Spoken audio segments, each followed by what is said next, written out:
P J Kurian അദ്ദേഹം നിങ്ങൾക്കറിയാം ഈ അടുത്തിടെ ഒരു പൊതുയോഗത്തിൽ വെച്ച് രമേശ് ചെന്നിത്തല ആണ് ചിലപ്പോൾ മുഖ്യമന്ത്രിയാകാൻ പോകുന്നൊരു കാര്യം പറഞ്ഞ് ചെറുതായിട്ട് പുലിവാലി പിടിച്ചിട്ടുണ്ട്.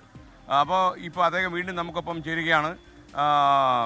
മാത്രമല്ല ഇനി ഇതിനെക്കുറിച്ച് പ്രതികരിക്കാൻ അദ്ദേഹം തയ്യാറല്ലെങ്കിലും ചില കാര്യങ്ങൾ അദ്ദേഹം തുറന്ന് പറയുന്നുണ്ട്. പി ജെ കുര്യനിലേക്ക് ഇപ്പോൾ UDF അധികാരത്തിലേക്ക് വരുന്നൊരു സാഹചര്യം ഉണ്ടായാൽ മുഖ്യമന്ത്രി സ്ഥാനം ആഗ്രഹിക്കുന്ന ഒരുപാട് ആളുകളുണ്ട്. ആരായിരിക്കും UDFിൻ്റെ ഒരു മുഖ്യമന്ത്രി മുഖം? ആ വിഷയത്തെക്കുറിച്ച് ഈ ഇലക്ഷൻ സമയത്ത് ഒരു ചർച്ചയേ ഇല്ല, ഒരു ചർച്ചയുടെ ആവശ്യവുമില്ല. മുഖ്യമന്ത്രി ആരാണെന്ന് തീരുമാനിക്കുന്നതിന് കോൺഗ്രസിൻ്റെ ഒരു സിസ്റ്റമുണ്ട്, ഹൈക്കമാൻഡ് ഉൾപ്പെട്ടതാണ്. അതപ്പോൾ ആ തരത്തിൽ നടക്കും.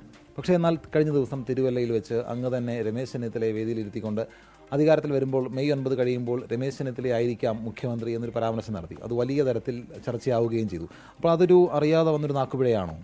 അല്ലല്ല, അത് ഞാൻ പറയുന്നത് അത്തരം കാര്യങ്ങൾ ഇപ്പോൾ ഒരു പ്രസംഗത്തിൽ എന്തോ പറഞ്ഞല്ലോ, പ്രസംഗത്തിൽ പറയുന്നു അത്തരം കാര്യങ്ങൾ നിങ്ങൾക്ക് ചാനലുകാർക്ക് തർക്കങ്ങൾ ഉണ്ടാക്കാൻ വേണം.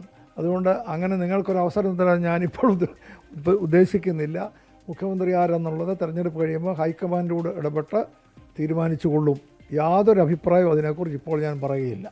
ഏതെങ്കിലും ഘട്ടത്തിൽ മത്സരിക്കണമെന്ന് ആഗ്രഹിച്ചിരുന്നോ? ഇപ്പോൾ മത്സരരംഗത്ത് നിന്ന് മാറി നിൽക്കുന്നതിൽ എന്തെങ്കിലും നിരാശയുണ്ടോ? ഞാൻ 7 പ്രാവശ്യം പാർലമെൻറ്റിൽ ലോക്സഭയിൽ മത്സരിച്ചതാണ്. രാജ്യസഭയിൽ 13.5 വർഷം ഞാൻ അംഗമായിരുന്നു. അപ്പോൾ ഞാൻ അപ്പോൾ ഒരു തീരുമാനമെടുത്തു, ഇനി ഒരു തെരഞ്ഞെടുപ്പിന് ഞാൻ മത്സരിക്കത്തില്ല. കാരണം ചെറുപ്പക്കാർ പുതിയ തലമുറയും വേണം മത്സരിക്കാൻ എന്നതുകൊണ്ട് ഞാൻ ആ തീരുമാനമെടുത്തു. കഴിഞ്ഞ അസംബ്ലി തിരഞ്ഞെടുപ്പിൽ ശ്രീ പി ജെ ജോസഫ് എന്നെ ഫോണിൽ വിളിച്ച് തിരുവല്ല നിയോജകമണ്ഡലം അവരുടേതാണല്ലോ, ഞാൻ മത്സരിക്കാമെങ്കിൽ സീറ്റ് വിട്ടുതരാം എന്ന് പറഞ്ഞു. ഞാൻ അദ്ദേഹത്തോട് പറഞ്ഞു ഞാൻ മത്സരിക്കുന്നില്ല. അങ്ങനെ ഞാൻ മത്സരിക്കാൻ താല്പര്യമുണ്ടെങ്കിൽ കഴിഞ്ഞ തിരഞ്ഞെടുപ്പിൽ മത്സരിക്കുമായിരുന്നു. അതുകൊണ്ട് ഞാൻ മത്സരിക്കണമെന്നൊക്കെ കുറേ ആളുകൾ ആവശ്യപ്പെടുകയൊക്കെ ചെയ്തു. അത് അവർ എൻ്റെ ഈ തീരുമാനം അറിയാതെ പറഞ്ഞവർ, അവരോടൊക്കെ ഞാൻ പറഞ്ഞിട്ടുണ്ട് ഞാൻ മത്സരിക്കത്തില്ല. ഇപ്പോൾ വർഗീസ് മാമൻ സ്ഥാനാർത്ഥിയായിട്ട് ജനവിധി തേടുന്നു. അപ്പോൾ തിരുവല്ല മണ്ഡലം തിരിച്ചുപിടിക്കാൻ കഴിയുമെന്ന് പി ജെ കുര്യൻ വിശ്വസിക്കുന്നുണ്ടോ? ഉറപ്പായിട്ട് വർഗീസ് മാമനാണ് ഏറ്റവും മോസ്റ്റ് സ്യൂട്ടബിൾ കാൻഡിഡേറ്റ്. ഞാൻ കാൻഡിഡേറ്റ് ആകണമെന്ന് ഞാൻ ആഗ്രഹിച്ച ആളാണ് അഡ്വക്കേറ്റ് വർഗീസ് മാമൻ.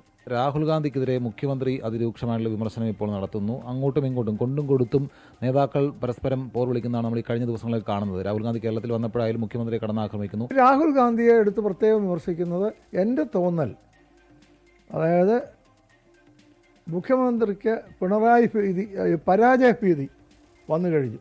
ആ പരാജയ ഭീതി വന്നതിൻ്റെ പരിണതഫലമായിട്ടാണ് ഇത്തരത്തിലുള്ള ഡിസ്റ്റോർട്ടഡ് ഇത്തരത്തിലുള്ള വർത്തമാനം പറയുന്നതെന്നാണ് എനിക്ക് തോന്നുന്നത്. സഞ്ജയ് ഇക്ബാലിനൊപ്പം ഷിജോ കുര്യൻ, 24.